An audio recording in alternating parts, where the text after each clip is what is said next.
भाजी घेते, भाजी आपली तयार झालेली आहे। आज आपल्याला गवारच्या शेंगाची भाजी करायची, काळा मसाल्याची। हे एवढे गवारच्या शेंगा घेतलेले आता याच्यात पाणी टाकणार आहे थोडं। गवारच्या शेंगा धुवून घ्यायच्यात आपल्याला। मी आता गॅस पेटवलेला आहे, थोडी कढई मांडली, कढई गरम झालेली आहे, त्याच्यात आपण थोडस तेल टाकणार आहे। शेंगा तेला मिठात आपल्या थोड्याशा गरम करून घ्यायच्या। मीठ टाकणार आहे तर आपण या पद्धतीने तुमच्या पद्धतीने टाकू शकता।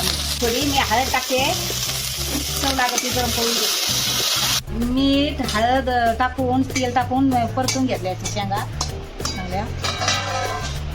मिरच्या घेतल्या, हे शेंगदाणे घेतले थोडे, हे हवरे कारळे घेतले, हे धने घेतले, ही चण्याची डाळ घेतली भाजी घट्ट होण्यासाठी।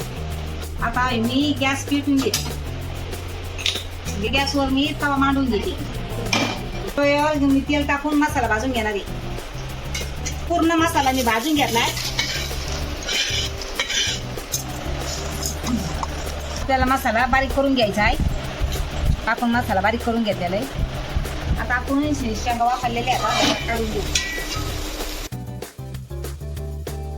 गवारच्या शेंगा काढून घेते। काल मसाला थोडा तेलात टाकते। वापरलेल्या शेंगा आहेत काढून घेतलेल्या, याच्यात टाकते मी आता। काळा मसाला बनवलेला आहे, तुम्ही आता टाकते। तेवढं एक चमच आणखी मी टाकते तुमच्या चवीनुसार। आता आपली भाजी तयार झाली, काळ्या मसाल्याची भाजी झणझणीत झाली आता।